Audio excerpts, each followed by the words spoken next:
Coucou mes petits malins et bienvenue sur Passion chocolatée, donc la suite.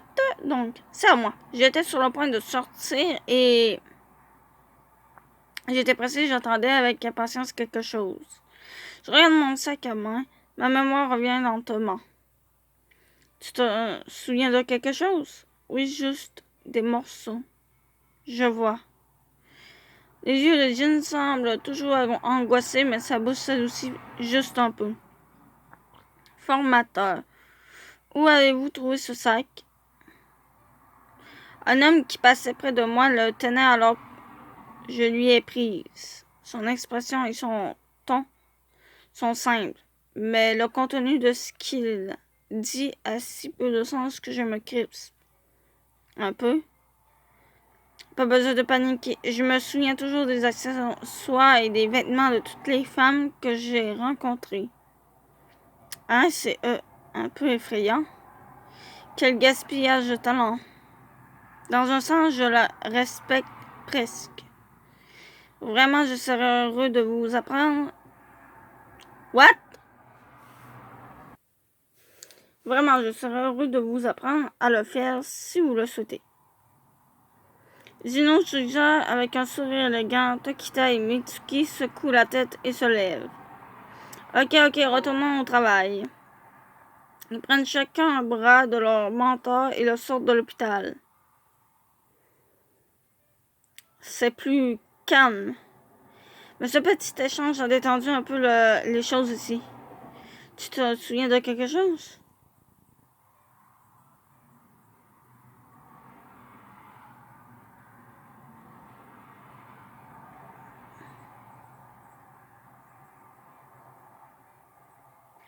Je me souviens d'avoir attrapé mon sac à main pour sortir. J'étais vraiment excitée de savoir où j'allais. C'est vrai, Luna, c'est incroyable. Léon, sait-il ce qui s'est passé ce soir-là?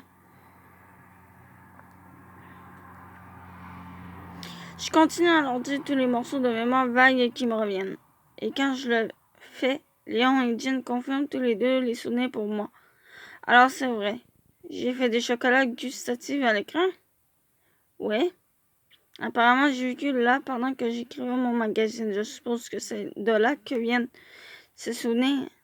J'utilise les informations de Mitsuki pour reconstituer ma mémoire comme un puzzle.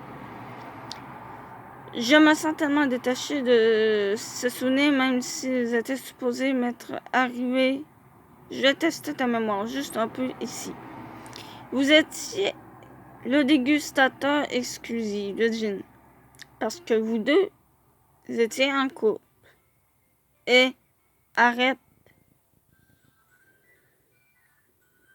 Donc du coup, petite pause. Et je regarde une vidéo pour avoir un morceau de cookie. Ah, pendant cette première truc à regarder, donc qu'est-ce que je voulais dire?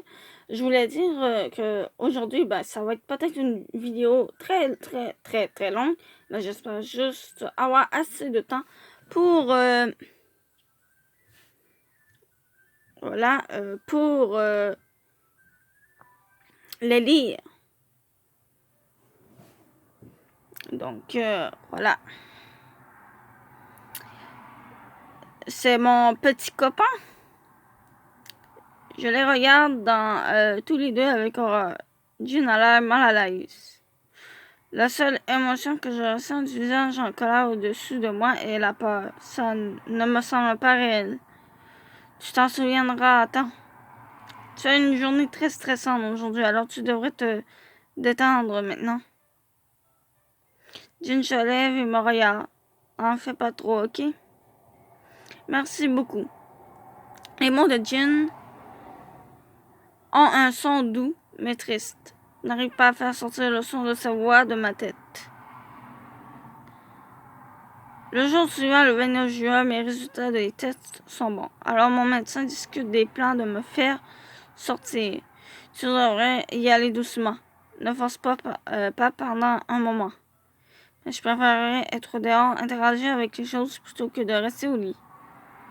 Si mes souvenirs perdus sont liés au travail que je fais En ce moment, si je fais mon travail, je pourrais me souvenir de tout plus tôt.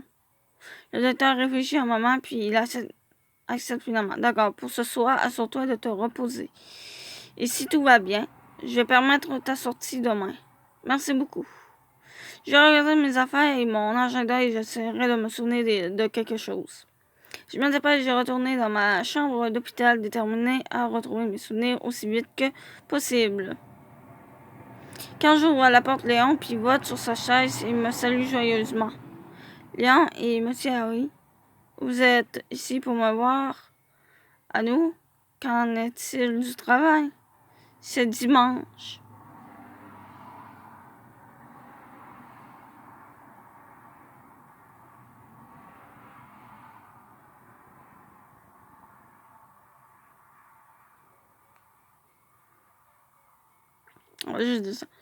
Je suis désolée. Je ne sais pas quel jour on est. Ça, c'est à prévoir.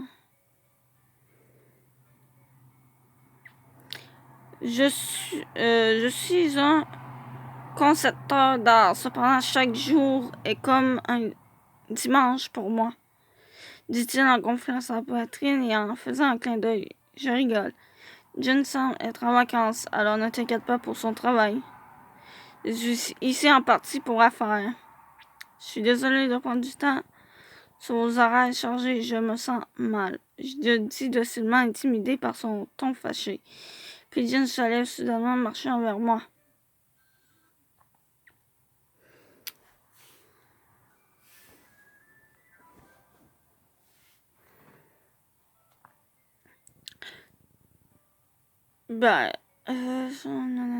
Je dis nanana, ça on a déjà lu, donc c'est pour ça que je le passe. N'approchez pas. Quand je vois flamboyer Luna et se cacher la tête, j'ai l'impression qu'une tonne de briques me frappe. Mes pieds traînent alors que je sors de la chambre d'hôpital. Je me laisse tomber sur une chaise dans la salle d'attente. Je soupire lourdement et Léon me sourit maladroitement. On dirait que tu as fait peur à Luna là-bas. Léon marmonne se rappelant probablement de comment elle a reculé quand elle m'a vu. Je ne peux pas sortir l'image de ma tête. Pendant que j'étais occupé à être choqué par son rejet, Léon faisait plus attention à ce qu'elle ressentait. Il a raison. Bien sûr, je l'ai effrayé. Je me déteste de laisser mes émotions prendre le dessus sur moi. Je suis sûre qu'elle va bientôt retrouver ses souvenirs.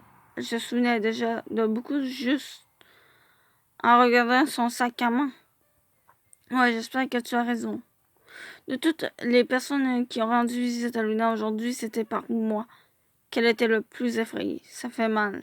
Je n'arrive pas à me débarrasser de la façon dont elle m'appelle Monsieur Harry. Ça me rend de plus en plus pessimiste. Alors que je me dirige lourdement vers mon hôtel, Léon s'arrête soudainement. C'était par ici que j'ai fait la même erreur. C'est ici qu'elle a été agressée.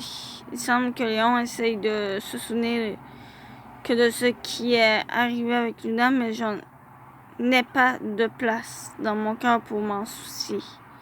Je vois une image de Luna qui s'est fait voler son sac à main puis qui a été jetée dans la rivière. Et je suis rempli de rage.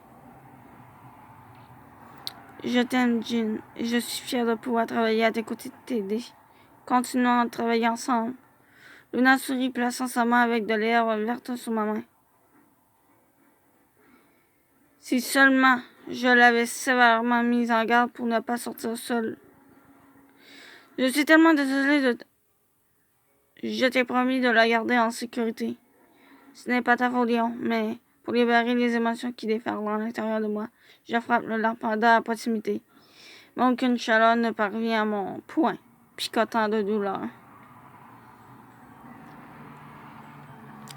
Ok.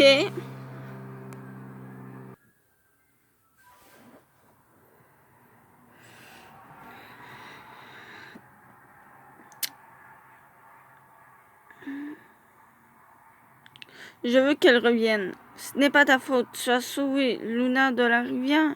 Merci jusqu'à ce que sa mémoire revienne. Je donnerai de tout toutes les façons possibles. Merci. Je t'en dois une. Une partie de moi est déterminée à récupérer les souvenirs de Luna, mais une autre partie de moi est terrifiée à l'idée de ne jamais retrouver ces souvenirs. Quand je serai de retour à l'hôtel, je devrais d'abord donner des nouvelles à Ibuki, ensuite je vais devoir penser à mes prochaines actions. Je n'avais aucune idée à l'époque que l'appeler cette nuit ferait partie de ce qui m'a aidé à prendre ma prochaine grande décision.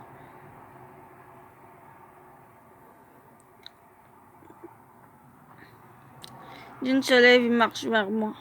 J'ai envie de rétrécir, mais je fais de mon mieux pour ne pas montrer ma peur. Pour toi, il dit brièvement en me tendant une petite boîte. J'ouvre timidement la boîte et à l'intérieur se trouve une rangée de chocolats lustrés brillants comme des bijoux. Ouais, ils sont si beaux. Ils sont simples, mais très élégants. On dirait de l'art. Ils ne sont pas si élaborés, mais pour une raison quelconque, je suis enchantée par eux. Où les avez-vous achetés? Je demande, levant les yeux, et Jin sourit un peu. Ouais. Du coup, celui-ci était vraiment cool.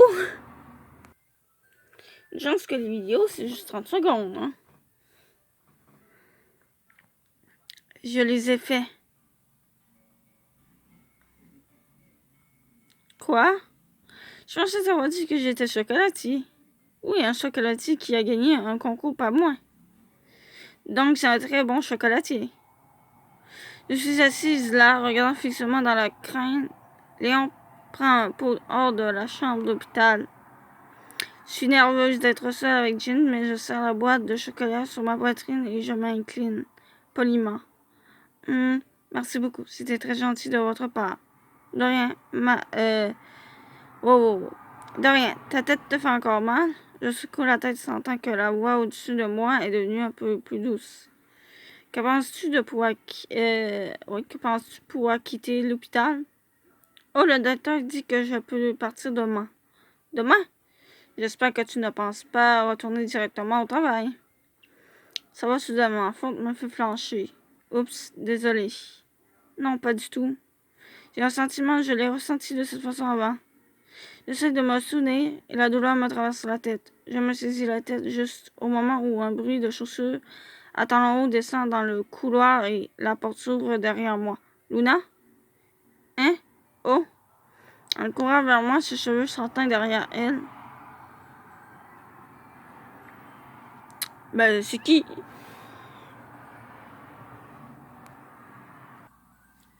Et voilà. Nous retombons à 5 tickets.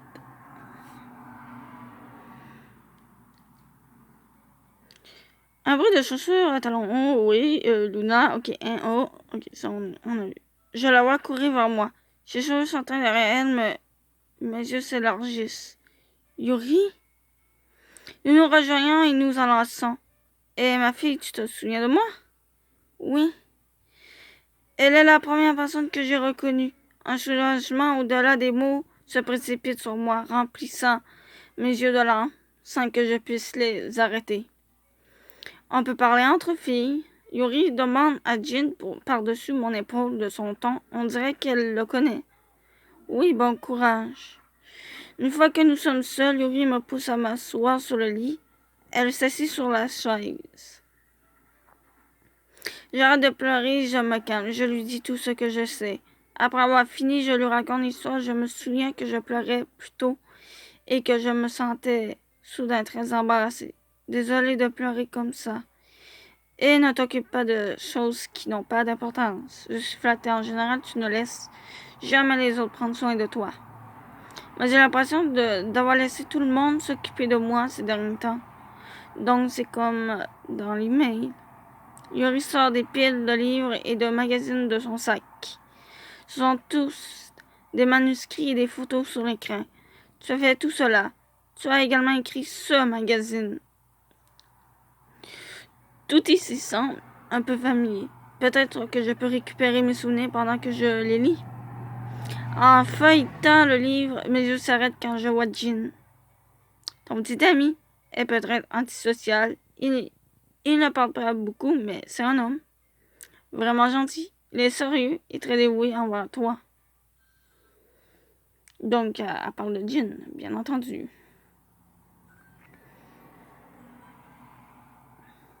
Voilà.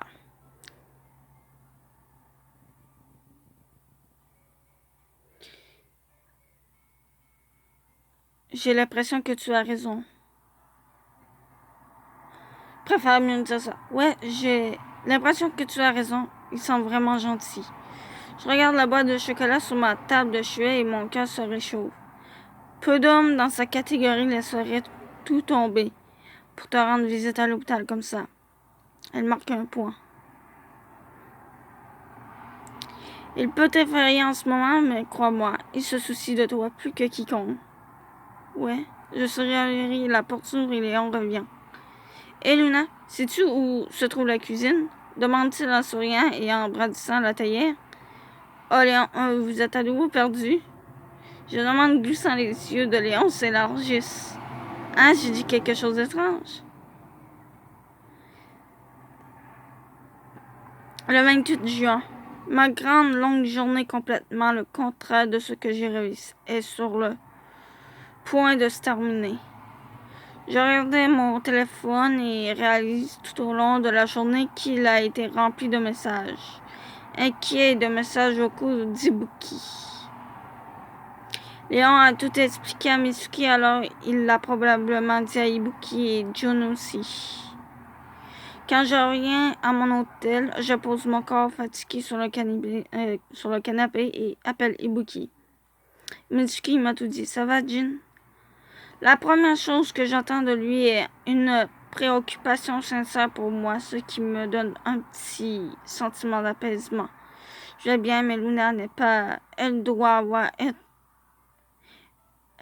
été terrifiée. Peut-être qu'elle se sent seule parce que tu vas retourner au Japon dans quelques jours. Pas exactement. Elle semble plutôt terrifiée par moi. Cela pourrait même être mieux pour elle si je reste loin. Je me sens insultée même si la suggestion vient de mes propres lèvres. J'entends Ibuki soupirer à l'autre bout de la ligne. Cela ne te ressemble pas. Tu as déjà perdu tout espoir? Non, je n'abandonne pas. Je me demande juste si ma présence va vraiment l'aider. Ce n'est pas à toi de le décider. Quand elle se souviendra de tout, elle sera triste si tu n'étais pas là pour elle. Je halète. Je n'y avais pas pensé de cette façon. Je ne suis peut-être pas capable d'utiliser mes mots pour la calmer, mais je suis confiant de pouvoir au moins la faire sourire avec mon chocolat. Peut-être que je peux emprunter la cuisine d'Alain tôt le matin. Les morceaux de plan sont déjà en train de se mettre en place dans mon cerveau. Je suis sur le point de mettre fin à l'appel après avoir transmis tout cela à Ibuki, mais il parle soudainement. Il y a un festival du chocolat à Paris du 14 au 21 juillet.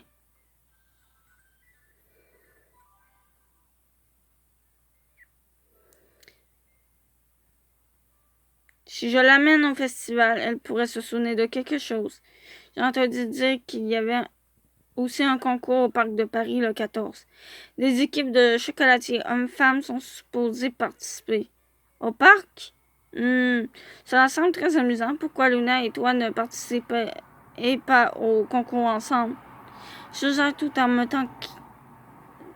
taquinant. Je ne peux pas faire entrer un amateur dans un grand concours comme ça. Ibuki entend le fort défi dans mon ton. Il ricane. Ils vont probablement faire une exception puisque tu as gagné des compétitions. Et elle a déjà travaillé dans 2 chocolateries différentes. Elle a aussi, comme tu le sais, un excellent palais et un sens pour le chocolat. Elle est spéciale. Je ne suis pas sûre de ce que penseront les organisateurs de l'événement, mais si nous fabriquons du chocolat ensemble, elle pourrait se souvenir de quelque chose. Je ne suis toujours pas entièrement convaincue, mais je demande plus d'informations à Ibuki. Donc ça, c'était la veille. Oh Léon, vous êtes à nouveau perdu. Je demande, glissant les yeux de Léon s'élargissent. Hein, j'ai dit quelque chose d'étrange. C'est déjà passé quelque chose comme ça dans le passé. Cette suggestion Oh, cette question glisse hors de mon subconscient. Le souvenir que j'essaie de récupérer recule dans le brouillard de mon esprit.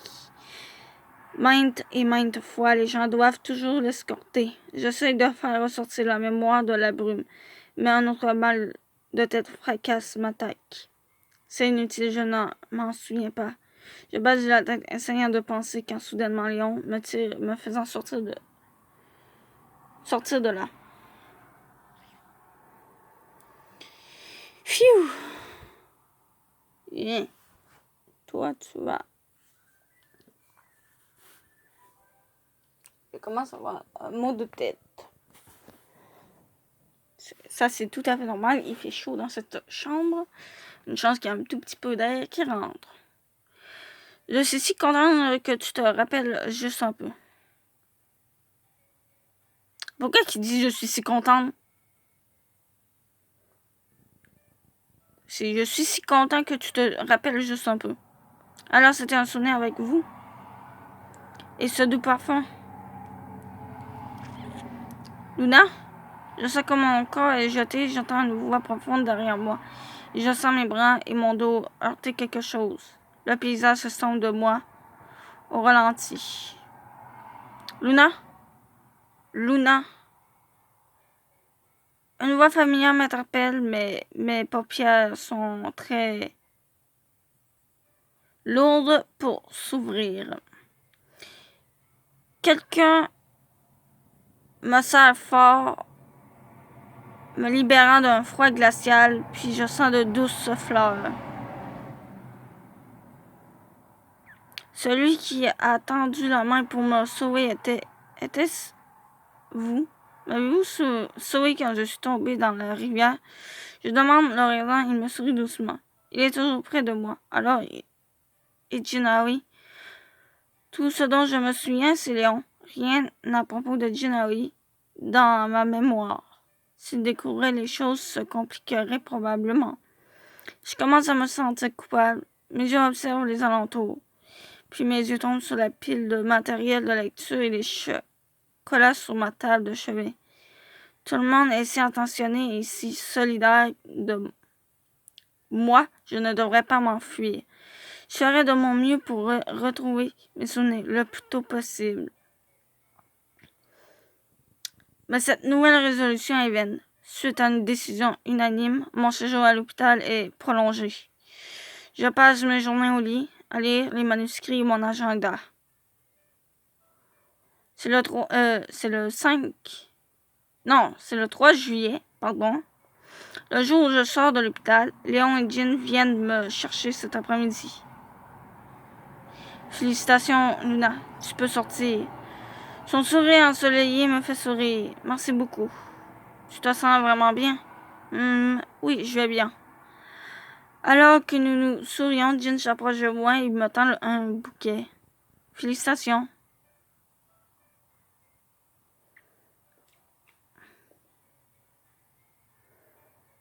Oh, il est beau. Je vous remercie.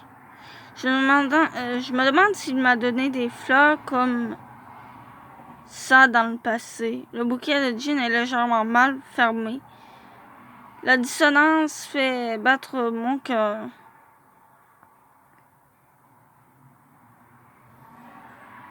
Ouais, on va lire. Ah ben non, ben ça va. Ça va. Maintenant que je suis sortie de l'hôpital, tout sent beaucoup plus grand et plus libre. Ok Léon, je te laisse le reste. Bien moi, capitaine. C'est vieux jeu de dire ça ou a-t-il appris ça? Je ne peux pas m'empêcher de glisser un peu. Mais je remarque que Jean me regarde et s'arrête. Tu vas travailler? Non, je retourne au Japon. Ah, c'est vrai, désolé, je ne savais pas. Je commence à me sentir mal à l'aise et je ne sais pas quoi dire.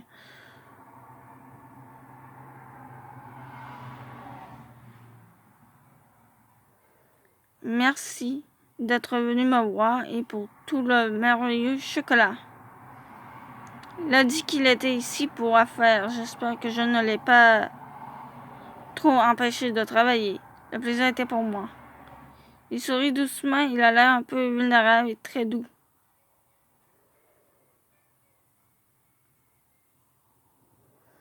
Je reviendrai prendre soin de toi. Jin me regarde pendant un moment, puis il lève la main avec hésitation et la place sur ma tête. Sa main chaude et grande court brièvement dans mes cheveux. Cette sensation, ça me semble familier. Mais avant que je puisse le dire, sa chaleur me quitte. Je lève la tête pour le regarder, mais Jin m'a déjà tourné le dos. Alors que je le regarde tranquillement s'éloigner de moi, une extrême solitude se glisse dans les profondeurs de mon cœur. Mais, alors que deux sentiments opposés s'affrontent, mon cœur commence à battre fort. Luna, je réalise soudainement que j'attrape les manches de la chemise de Jin. Ah! Que je suis en train de faire. Alors que j'essaie de me dégager, Jin attrape fermement mon bras. Et non, c'est pas encore terminé. On a toujours un ticket. Un cookie, plutôt. Ça, c'est l'habitude, parce que dans les autres, c'est des étiquettes. Voilà. Donc, celui-ci, c'est un cookie. Oh non, en plus, c'est une histoire bonus. Oh. Donc, voilà, on va lire l'histoire bonus. J'arrive soudainement que j'attrape les mains. Alors que j'essaie de me dégager, Jin attrape fortement mon bras. Oui. Il me tire dans ses bras. Luna, sa voix angoissée gèle l'air de mes oreilles. Cet homme se soucie profondément de moi. Mais maintenant, je ne suis pas... Chaque fois que je ressens ces sentiments profonds pour moi, je ressens de la culpabilité pour ma propre amnésie. Jin semble vouloir dire quelque chose, mais tout ce que j'entends, c'est un soupir suivi d'un long silence. Il garde la bouche fermée sans parler. Je sens battre son cœur. Elle résonne dans mon corps jusqu'à me faire mal, me faisant encore regretter d'oublier nos souvenirs ensemble. Son étreinte se fait un peu moins forte, alors que j'essaie de résister à la douleur de mon cœur. Désolée, c'était trop... Non, pas du tout. Dégage doucement mes épaules comme si j'étais faite de verre. Le sourire de Jin semble plus angoissé que ses yeux larmoyants. Je regarde mon magazine que Yuri a eu la gentillesse d'apporter. Sur la couverture se trouve un bel homme arborant un sourire plein de confiance. C'est de ma faute s'il a désormais un air si triste sur le visage. Bon. À plus. Oui. Fais attention à toi.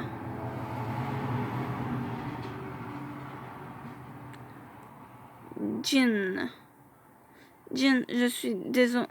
Il m'interrompt en posant un index froid sur mes lèvres. Ah, pardon. Il me voit rougir et retire son doigt qui était posé sur ma bouche. Mais je ne veux pas que tu t'excuses. Ok. Il a raison, ça ne sert à rien que je m'excuse. Mais je veux lui dire quelque chose. Voir ses yeux remplis de tristesse me transperce le cœur. J'ai envie de le faire sourire de toutes mes forces. Je me force donc à esquisser un sourire. Merci beaucoup pour cette journée, Jin. Il doit voir au travers de mon sourire, mais ma gratitude est réelle. Il ferme les yeux quelques instants. Il lève sa main droite. Il la regarde en l'air, semblant hésiter. Je reste immobile. Il passe alors tendrement sa main sur ma joue. À bientôt, Luna. Après le départ de Jin, Léon m'escorte vers le genre de maison que l'on peut voir dans un film français. Je suis censée vivre dans cette pièce pendant 1 mois. Me sentant comme un intrus, j'ouvre timidement le placard. Et vu qu'on a eu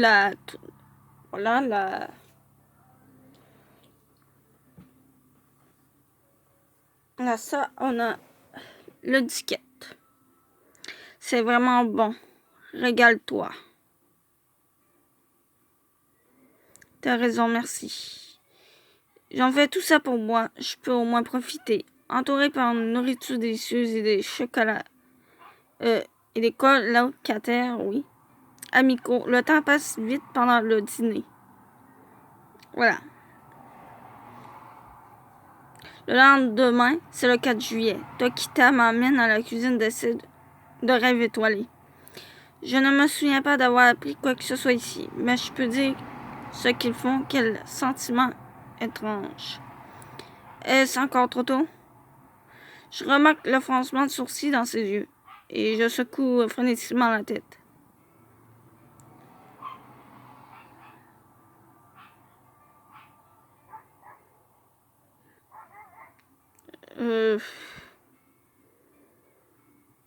Ben, je veux bouger un peu, tiens. On va juste dire ça. Je veux bouger un peu. Je ne peux pas m'apaiser si je reste au lit. Chaque fois que je faisais des recherches pour un article, je courais partout.